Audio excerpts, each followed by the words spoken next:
Marami rin mga pagkain. Hi, Sardine! You want anything po? Hindi, I'm just making sure na maganda yung pag-welcome nyo kay Melanie. Close kami nito eh. Excuse me. Punta lang ako ng HR. Excuse me, sir. Sige, Melanie. Okay, see you guys. Sige, sir. Mel, teka lang. Kwento ka naman. Sino ba yung maswerteng lalaki na pangasawa mo? Hindi mo siya kilala, sir. Mas masarap ba siya magmahal kaya sa akin? Oo. Mas masarap siyang magmahal kesa sa inyo. At hindi siya selfish na tao. Hindi niya ako iiwan, hindi katulad ng ginawa niyo. Oh, teka lang. Bakit pati past binabalik mo? Na-offend ba kita sa tanong ko? Ewan ko sa inyo. Ano bang point niyo? Come on, Melanie. Wala akong point. Masyado mo lang sineryoso yung tanong ko.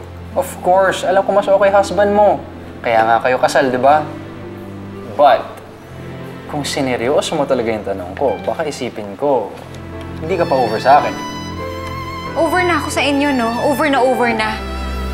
Excuse me lang, sir. Tawag ko lang si Miss Rina.